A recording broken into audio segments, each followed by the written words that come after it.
Fala galera, eu sou Victor Butzloff e este é mais um Futebol em Contexto, um podcast de reflexões contextualizadas sobre futebol.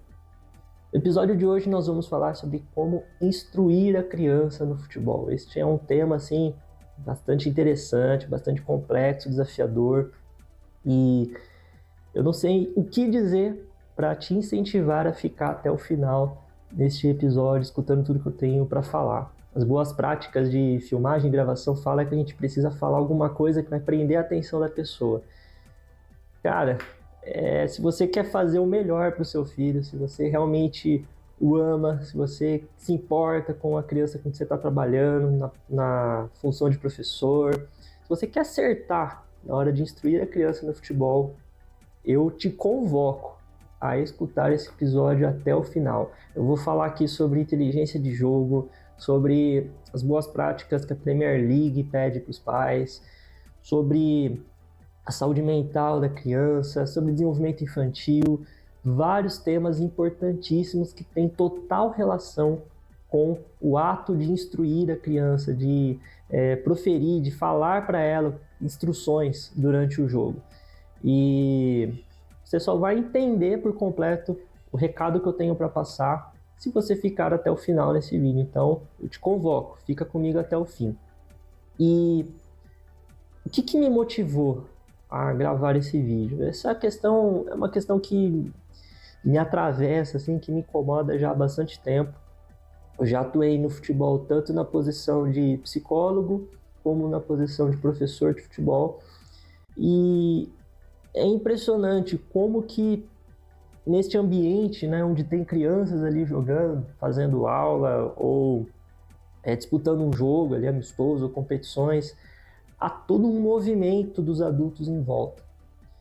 E se você já conviveu um pouco, né, neste ambiente, se você já teve a oportunidade de estar ali, você já deve ter reparado em situações bastante estranhas, bastante absurdas, como xingamentos, agressões e ações assim que fica na cara que tem alguma coisa errada.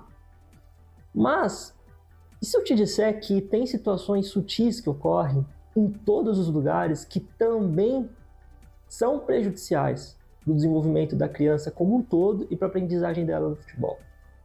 Pois é, uma dessas situações é aquela em que há vários adultos dizendo para a criança o que ela tem que fazer. E aí eu incluo tanto os professores quanto os pais.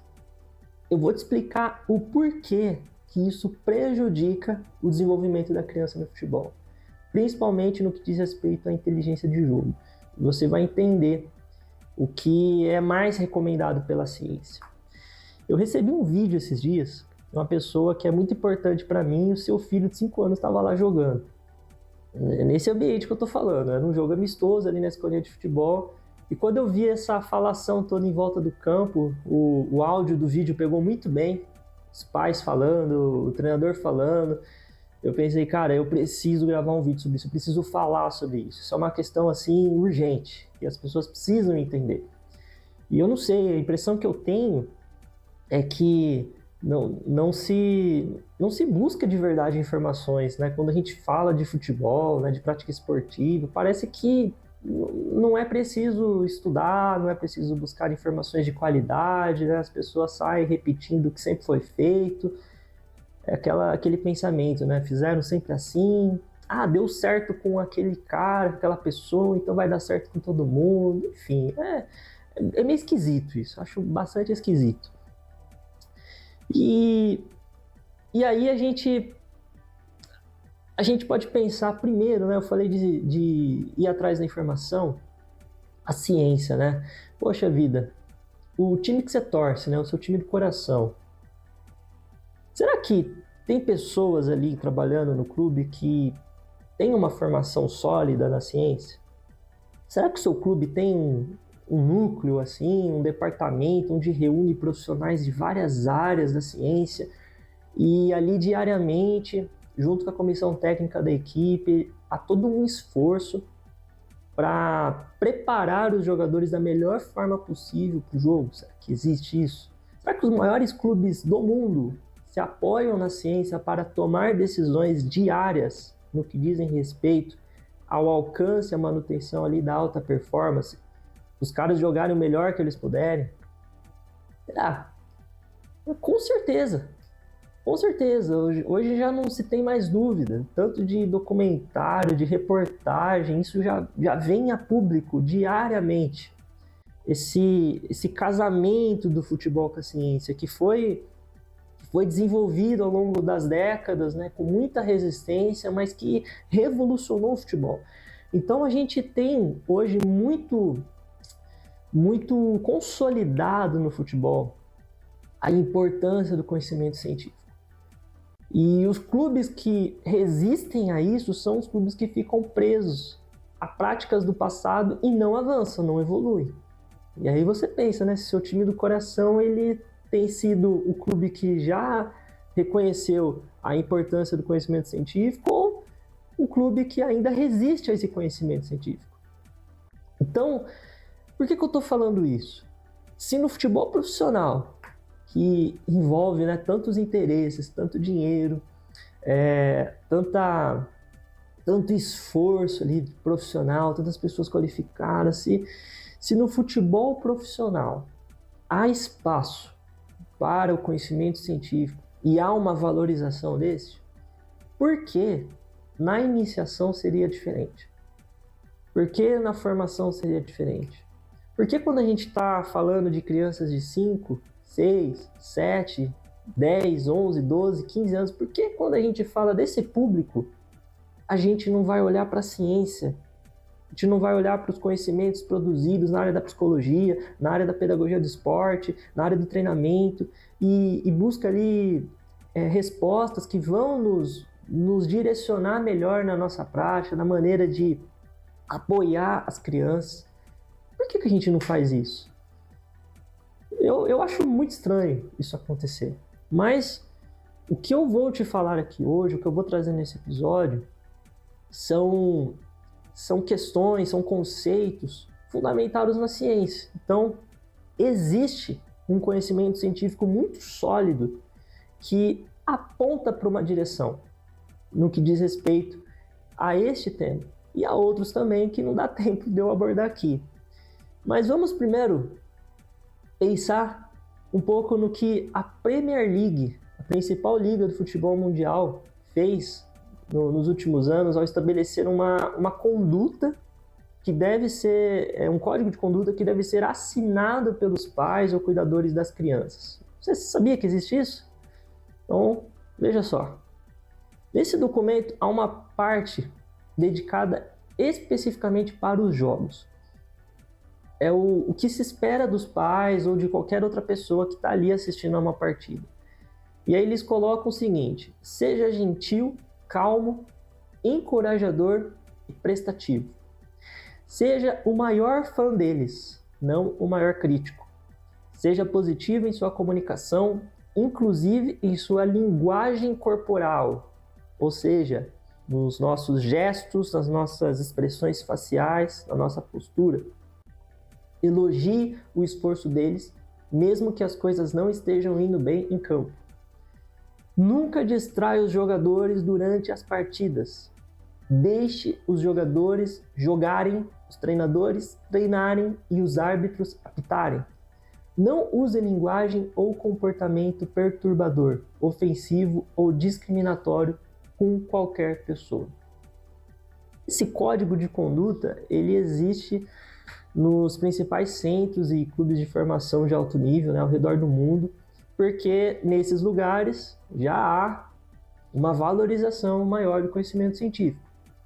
Então, eu quero focar essencialmente nessa parte que diz: não distraia as crianças e deixe elas jogar. É sobre isso que a gente vai falar aqui, o porquê que a gente tem que fazer isso e como que as instruções que a gente dá para a criança se relacionam com esses dois aspectos. Uma forma de distrair a criança é exatamente instruindo, dando toques, apontando o que eles devem fazer, o que não devem fazer. Então, nesse vídeo que eu recebi, tinha lá: fulano, João, abre, fecha, volta, o quê?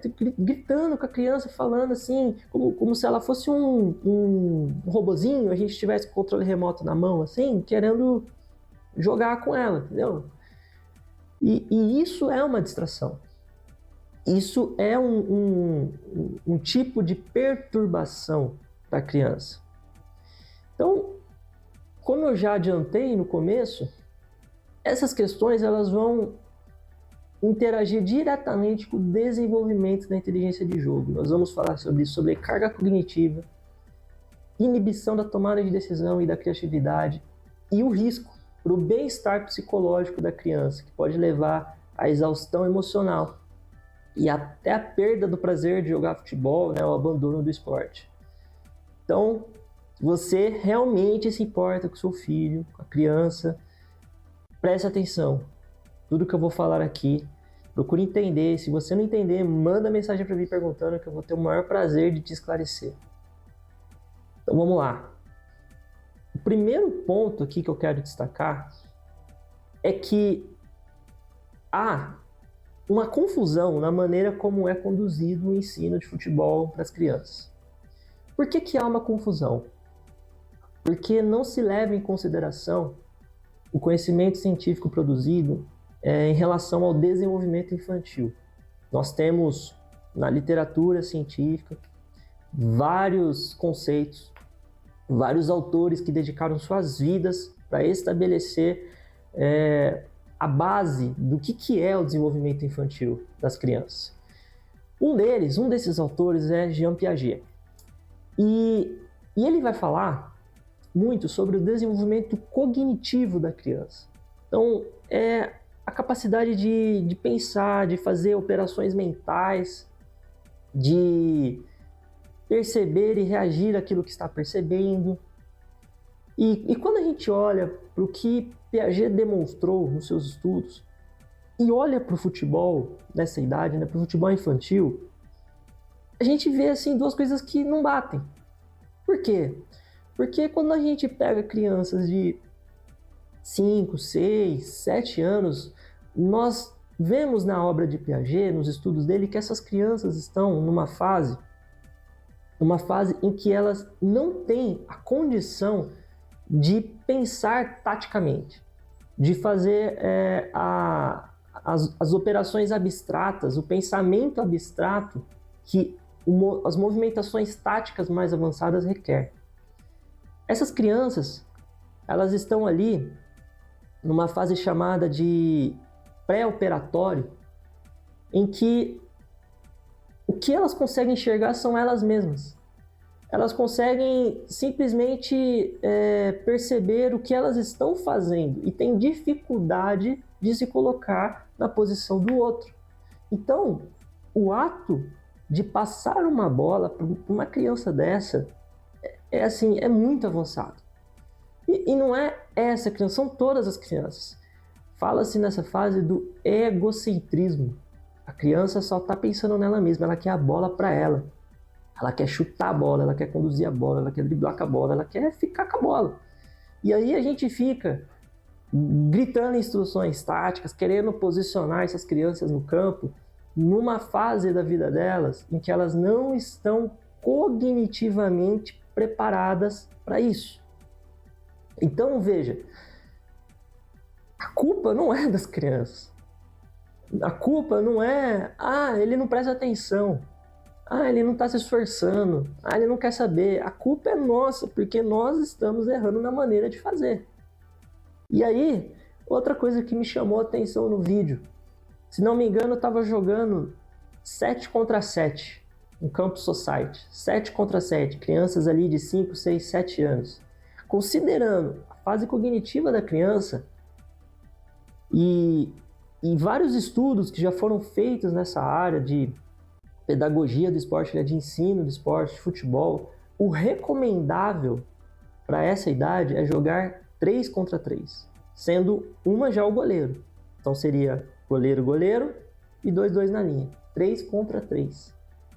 Veja só que violência que a gente faz para a criança no futebol, porque a gente está colocando ela numa situação em que ela não vai conseguir corresponder simplesmente pela fase de desenvolvimento que ela está. Mas por que será que a gente faz isso, né?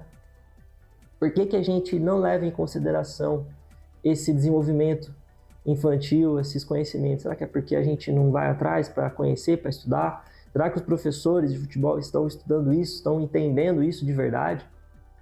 E a ansiedade, aquela ansiedade pedagógica, né, de já querer mostrar trabalho, querer ser ali o treinador que decide o jogo, que ganha o campeonato, a ansiedade dos pais de querer ver o seu filho já jogando como um jogador profissional. Tudo isso e várias outras coisas que eu nem vou entrar aqui porque não dá tempo. A gente entra numa situação onde nós colocamos a criança num contexto que não está de acordo com as possibilidades dela. E aí, nós vemos isso. Vemos aquele desespero, né? Treinadores goelando, pais goelando, sendo que, na verdade, a atividade, o jogo precisaria estar adaptado à fase do desenvolvimento da criança. Então, esse parênteses é muito importante, porque ele é uma das questões que leva a essa situação, a esses comportamentos. Por que instruir a criança no jogo prejudica? Além disso tudo que eu já falei coisa pra caramba aqui, a gente precisa olhar, então, para algumas razões. Primeira delas que eu vou citar, sobrecarga cognitiva. Então, nós temos uma limitação na nossa capacidade de processamento. A gente está a todo momento tentando perceber e interpretar o mundo à nossa volta. E aí, quando um pai ou treinador fica gritando instruções ali fora do campo, ele cria uma situação de sobrecarga de informação para a criança. Você imagina, eu acabei de falar que segundo Piaget, segundo esse psicólogo que estudou muito o desenvolvimento cognitivo da criança, uma criança de 5, 6, 7 anos deveria estar jogando futebol de 3 contra 3. E ainda assim seria muito desafiador para ela lidar com todas as informações que essa situação já oferece. De perceber a movimentação do companheiro, a movimentação do adversário, ela mesma, as sensação do corpo dela, do toque na bola, perceber a bola, enfim, várias coisas que a criança precisa aprender a perceber. Isso já é desafiador por si só. A situação de prática ali já é desafiadora, já traz bastante coisas para ela lidar. Aí, soma-se a isso o fato dela estar jogando num contexto impróprio, com um monte de criança, rodeada de adultos gritando o que ela tem que fazer. E aí? Além de lidar com toda a complexidade do jogo que já é do jogo, a imprevisibilidade do jogo que já é do jogo, tudo isso que eu falei, bola, espaço, os gols, os colegas, tudo, ela precisa ainda prestar atenção nas vozes externas que estão querendo prescrever o que ela tem que fazer. Numa linguagem computacional, que é usada muito nas teorias tradicionais de controle motor, aprendizagem motora, isso vai criar uma sobrecarga cognitiva na criança. E além disso, além dessa sobrecarga cognitiva, a gente vê que quando se usa muito essas instruções explícitas, você acaba atrapalhando, bloqueando um processamento subconsciente do movimento. Então, quando você fala para a pessoa, né, prestar atenção no que ela está fazendo ou dizendo o que ela tem que fazer na hora que ela está jogando, isso pode ativar o processamento consciente e vai interferir em mecanismos de controles que já estariam automatizados. Então, aquele negócio, né, o meu corpo, de tanto eu fazer aquilo, o meu corpo ele já sabe fazer, ele já aprendeu. Eu não preciso ficar pensando em tudo que eu estou fazendo. Só que aí, quando alguém fica falando, nossa, aqui presta atenção nisso, isso acaba atrapalhando aquilo que deveria fluir naturalmente. Isso a ciência mostra também. Então, é mais um motivo, né, relacionado a essa sobrecarga cognitiva para a gente não ficar gritando instruções para a criança. Então, resumindo, Ao tentar ajudar com palavras, assim, você está tirando a atenção que o cérebro deveria dedicar exclusivamente às sensações do próprio corpo e à leitura do jogo, a essa aprendizagem perceptível. Segundo ponto muito importante, a tomada de decisão. No futebol, a inteligência de jogo é a capacidade de perceber uma situação, processar essa informação e fornecer uma solução eficiente sob pressão de tempo e espaço. Assim, a aprendizagem motora, ela não vai se consolidar de forma isolada, mas sim conectando, né, a percepção do ambiente, do jogo, de tudo que está acontecendo ao redor, com as tomadas de decisão, tornando, né, o aprendiz ali flexível e adaptável às diferentes situações. Então, quando o pai ou o professor grita, passa, chuta, ou qualquer outro comando, ele está removendo um problema tático que a criança deveria perceber e resolver por ela própria. Ele está tirando da criança a oportunidade de desenvolver essa tomada de decisão. Só que o aprendizado real, efetivo, eficaz, ocorre quando a criança se torna um agente ativo na busca por soluções e não um receptor passivo de ordens. Por isso que, ao ditar a jogada, você acaba tirando do seu filho ou tirando do seu aluno ali a oportunidade, a chance de ele ler o jogo, decidir por conta própria e aprender de fato com isso. Ela perde a oportunidade de aprender a perceber o contexto e se adaptar a ele. E aí, vão se passando os anos, né? Se essa criança for subindo ali no processo de formação, ela chega lá na frente em que o jogo exige muito isso, muita inteligência, e ela trava, não consegue. Quantos talentos, né? A gente já viu ficar pelo caminho aí, jogadores que tinham muita técnica com a bola ali e tal, tinha muita qualidade do jogo, mas faltava muito essa questão da percepção, da inteligência tática. Isso que eu estou falando é um dos motivos que pode prejudicar a profissionalização lá na frente. O que mais? Inibição da criatividade. Terceiro ponto. A instrução direta geralmente vai focar no modelo ideal, ou seja, uma solução perfeita, única para aquela jogada. Mas fala sério, cara, futebol é assim? Todas as jogadas são iguais? Tem uma solução só para cada situação? Então, quando a gente está vendo ali a criança jogando, a gente vê ali a situação, nós já elencamos qual que é a melhor solução e gritamos para ela o que ela deve fazer. O que a gente está fazendo com isso? A gente está matando a criatividade dela. O treinamento esportivo mais embasado pela ciência, ele vai apontar para a ideia de repetição sem repetição, onde o atleta ele vai buscar soluções variadas para o mesmo problema de jogo. Repete-se o problema, a situação, mas não a solução. Por isso, repetição sem repetição. Essas instruções prescritivas limitam a variabilidade exploratória. Impede a criança de descobrir movimentos criativos e adaptados às suas próprias capacidades físicas, ao seu biotipo, à sua força, que pode ser diferentes do modelo sugerido pelo adulto. Então veja, cara, não faz sentido a gente fazer isso. E uma coisa, né, da nossa história. Brasil. Sempre houve no Brasil aquele ambiente de pelada, né? Pelada brasileira, as crianças jogando bola na rua, nos campinhos de várzea, tudo. Infelizmente isso tem se perdido com a urbanização. Mas pense nos craques, nos grandes craques da nossa história. É impressionante. Todos eles jogaram bola na rua, aprenderam a jogar bola nesses contextos. E lá não tinha adultos instruindo, dizendo o que eles tinham e o que não tinham que fazer. E isso permitia que eles explorassem diversas soluções táticas, técnicas para o mesmo problema. Isso favorecia a emergência da ginga, do improviso, da criatividade, que são únicas dos nossos craques. Então, em vez de você pegar seu filho de 5, 6, 7 anos já sair colocando na escolinha, achando que ali na escolinha ele vai aprender a jogar bola, cara, coloca ele para jogar futebol mais vezes, em vários lugares com outras crianças, em vários tipos de terreno.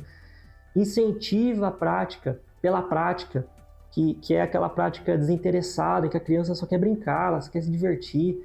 A escolinha tem o seu valor? Tem o seu valor, só que da maneira como tem sido feito, seria melhor a criança estar jogando bola em outro lugar, com outras crianças, mais vezes, para ter a oportunidade de um repertório maior, de desenvolver esse repertório maior, ao invés de ficar lá jogando uma vez por semana na escolinha. Então veja, existe toda uma gama de conceitos que nos apontam para uma direção. E eu não sei porquê, mas parece que as escolinhas não estão interessadas em entender isso. Então, o ensino tradicional, baseado na correção constante, na instrução direta, todo momento você querendo corrigir, querendo falar, não, tá errado, o quê? Volta, abre, isso é instrução constante. Tende a gerar ações estereotipadas, ou seja, sem sentido, simplesmente repetições, são robotizadas, sem autenticidades, nem reflexão. A criança ali, ela vai aprender a ser obediente, porque os pais falam que elas precisam obedecer o professor, precisam obedecer o treinador. Então, a criança, ela vai tentar te obedecer, ela vai tentar fazer aquilo que estão mandando ela fazer. Mas tem uma diferença muito grande de eu fazer o que estão mandando eu fazer e eu fazer algo porque eu quero fazer, eu vejo sentido naquilo que eu estou fazendo. E isso não ocorre desta maneira. Então, se você quer que seu filho, a criança, seja criativa, ela precisa de um ambiente que encoraje a busca e a descoberta, onde ela possa tentar soluções novas sem medo e sem essa prescrição constante externa que tira a autonomia dela, que a impede de se aventurar e desenvolver o seu próprio repertório tático-técnico. Só um adendo. Não estou falando contra as escolinhas, pelo amor de Deus. Eu apoio sim você colocar o seu filho para fazer futebol, mas eu estou aqui refletindo sobre até que ponto há vantagem em colocar a criança ali para fazer futebol e não deixar a criança jogar futebol em outros lugares.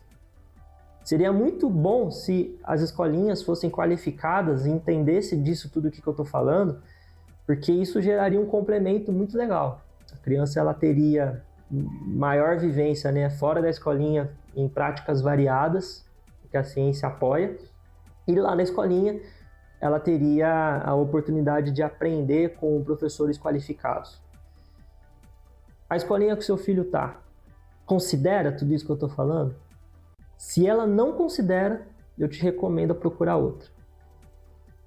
O quarto ponto, muito importante, talvez o mais importante de todos, é o impacto psicológico negativo. Então, a razão mais importante diz respeito à saúde emocional da criança. Esse contexto de muitas instruções, muita gente gritando, tudo isso que eu falei, clima de medo e vergonha é instaurado ali ao redor do jogo. Isso cria um clima de medo e vergonha. E o que tem que ser o futebol infantil, né? Ele tem que ser um ambiente de medo e vergonha? Ou ele deveria ser um ambiente de aprendizado ético, centrado ali na criança, onde as crianças são protagonistas, onde elas têm liberdade para aprender, para se divertir, para se expressar. Mas essas instruções constantes, essas vozes ao redor, geram o contrário, geram um medo de errar, um medo de tentar coisas novas, um receio de ser avaliado negativamente pelos pais, pelos professores. Você tem estudos na literatura científica que mostram jovens jogadores indicando que ter pais assim gritando na lateral é considerado vergonhoso e desmotivador. Aí um ambiente que deveria ser de diversão é transformado num ambiente de tensão. E essa pressão externa, que vem de várias formas, e pelas instruções também, é um dos principais fatores que levam ao burnout, ao esgotamento mental e ao drop-out, abandono precoce do esporte. Pois a criança ela deixa de ser apaixonada pelo jogo para tentar satisfazer as expectativas do pai, da mãe, do treinador e de outros adultos. Ou seja, ela deixa de jogar por ela mesma e ela passa a jogar pelos outros. E aí fica difícil continuar. Mas e aí? Qual que é então o papel ideal do pai, da mãe, do cuidador, do professor? Eu vou falar principalmente do pai e da mãe. A ciência sugere uma abordagem hands-off, ou de facilitador. O que é um treinador hands-off? Hands é mão, né? Off é tirar a mão. Um treinador que ele prepara ali a atividade e ele consegue tirar a mão e deixar as crianças jogar. A própria atividade, a própria estrutura ali do que está sendo proposto já é suficiente para incentivar o desenvolvimento, a aprendizagem. Já traz ali os elementos, as situações que a criança precisa para aprender. É lógico que ele não precisa ficar em silêncio o tempo todo. Na verdade, ele deve sim explicar, deve ajudar a criança a assimilar o jogo, a entender o jogo, mas respeitando as fases do desenvolvimento infantil. O tatiquês que a gente gosta tanto, né, de falar, né, tantos conceitos táticos que caiu já na linguagem popular, isso daí é mais para frente. É lá para quando a criança tiver 10, 11, 12 anos, que ela já consegue fazer operações abstratas, ela já consegue trabalhar com suposição, com hipóteses. E isso é lá na frente, não é nessa idade de 5, 6, 7 anos. Depois do jogo, né, o pai vai querer, a criança tem 5, 6, 7 anos, o pai vai querer depois do jogo lá explicar por que a movimentação dele foi errada. Cara, esquece, não é assim que funciona.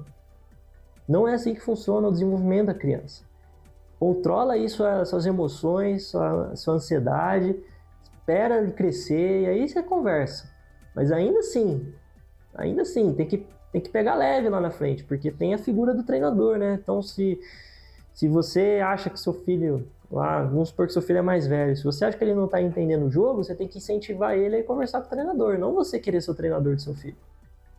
Mas qual que é o papel, então, do pai, da mãe, do cuidador? É de apoio emocional e encorajamento. Não é de direção tática, não é de crítica, é de valorização da dedicação, do aprendizado e não do resultado. Deixe que o jogo e a própria prática sejam aproveitados. O erro faz parte do processo de aquisição e refinamento de habilidades e do desenvolvimento da inteligência de jogo. Então não precisa ficar com receio da criança errar, deixa a criança errar para ela aprender, deixa ela perceber que quando ela faz de uma forma, acontece de um jeito, quando ela faz de outro, acontece de outro. Na próxima partida, deixa eles jogarem. Não fica gritando, não fica falando o que tem que fazer. Se tiver outros pais lá fazendo isso, chega lá, troca ideia. Fala, tem um vídeo aqui que eu assisti, manda para ele. Vê se ajuda, vê se ele entende. E dessa forma, a criança ela vai ter muito mais chance de se tornar um jogador inteligente, criativo e, acima de tudo, feliz. E aí, alguns podem se perguntar, né? Poxa vida, mas como que se trabalha, então, né, com crianças nessa faixa etária? Porque é tão distante, né? A gente pensar um futebol 3 contra 3, isso é tão distante do imaginário das pessoas. Eu não sei. Deve ser difícil mesmo de entender se você não teve a oportunidade de estudar sobre isso, de ver ali na prática funcionando. Mas, no meu trabalho com futebol, na oportunidade que eu tive de dar aula para crianças nessa idade, a gente fazia muito atividade de 1 contra 1. Por que 1 contra 1? Porque se a fase que a criança está é egocêntrica, não adianta eu ficar insistindo em trabalhar relações com muitas pessoas, muitas crianças ao mesmo tempo, porque ela não vai ter a capacidade cognitiva de assimilar isso. Então, no 1 contra 1, a gente consegue já trabalhar muita coisa interessante. ali do futebol. A gente consegue trabalhar, né, tanto o atacar quanto o defender, finalização ao gol, a criação ali de finalização ao gol, a progressão no campo, né, você impedir a progressão do adversário. Isso que eu estou falando são princípios táticos operacionais. Você consegue trabalhar nessa idade praticamente todos os princípios táticos operacionais. Mas a gente não deve deixar de incentivar a criança a desenvolver a relação com o outro. E aí o que a gente faz? A gente coloca mais um. A gente pode fazer 2 contra 1, seja numa situação fixa, ou seja, essa segunda criança aqui sendo coringa, né? Então ela joga para quem tem a posse de bola. Então, se essa criança aqui tem a posse de bola e toca para essa criança aqui, aí são 2 contra 1. É uma oportunidade que ela tem de aprender os princípios gerais do jogo. Quais são os princípios gerais do jogo? Não permitir a superioridade numérica, evitar a igualdade numérica e buscar a superioridade numérica. Então, eu não permito ficar em menor número, não permito a inferioridade numérica. Eu evito a igualdade numérica e eu busco a superioridade numérica. Isso a gente consegue trabalhar dessa maneira, 2 contra 1. Veja só que riqueza. E riqueza de atividade é quando a gente trabalha nesse formato, de 2 contra 1. Aí a gente pode aumentar 2 contra 2, até chegar no 3 contra 3. Nessa idade aí já está ótimo. Já está assim, excelente.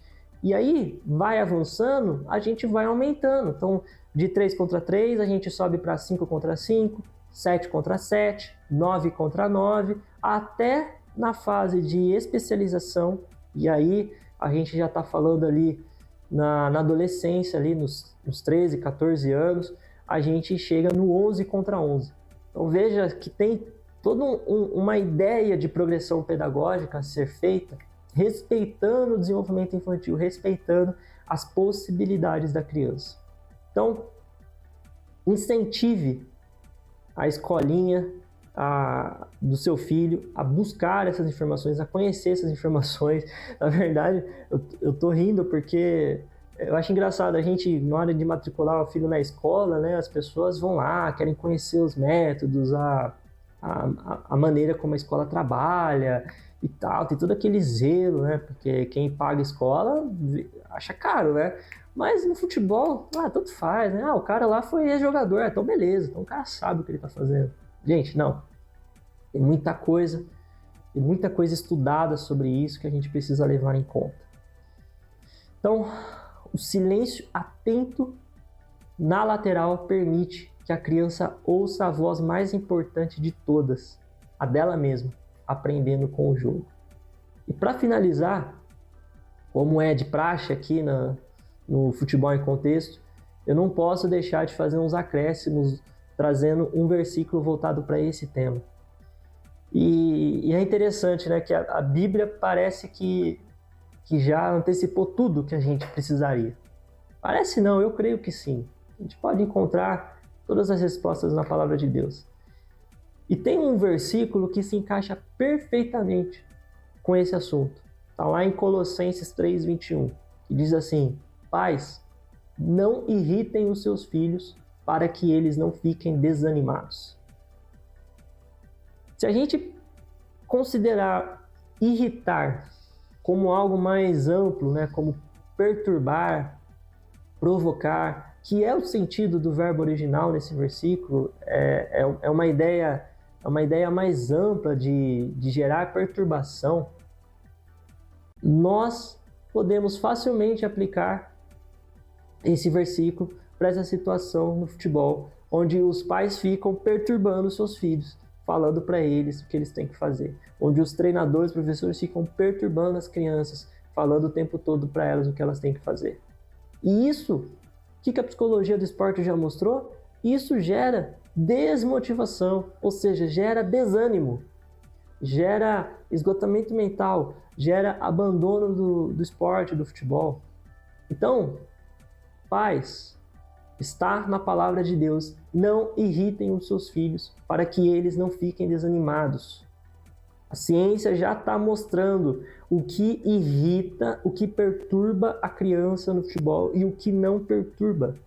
Ficar gritando instruções à lateral do campo perturba, irrita, vai desanimar a criança, vai atrapalhar o desenvolvimento dela. Se você quer seguir princípios científicos e, acima de tudo, se você quer seguir a palavra de Deus, não irrite os seus filhos. Simples assim. Entenda o seu papel, entenda como que é o desenvolvimento dela e aprenda a ficar em silêncio na hora que tem que ficar em silêncio. Simples assim. Não irrite a criança. Ah, mas eu não devo falar com ela? Deve sim, deve encorajar, deve apoiar. Depois do jogo, sabe uma coisa muito legal que você pode fazer? Faça perguntas.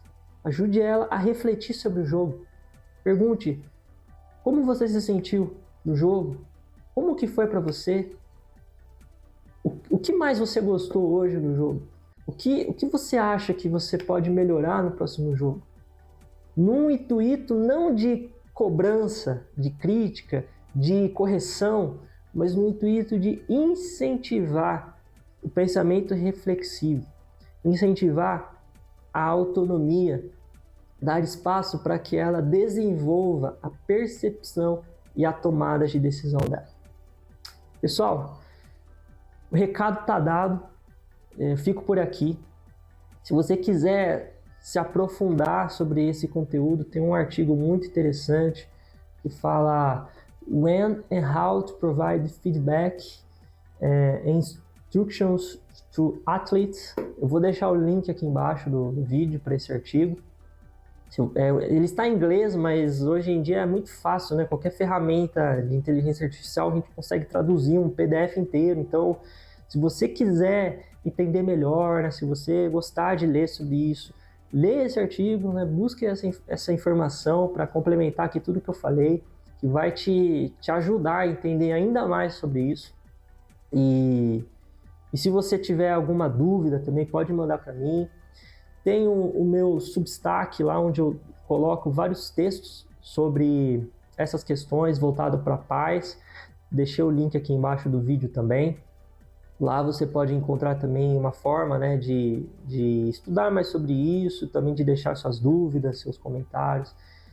Fique à vontade. Se você gostou do vídeo, deixa o seu curtir, se inscreva no canal, mande para quem você acha que precisa ouvir tudo isso que eu falei. E vamos junto. Até o próximo Futebol em Contexto. Abração.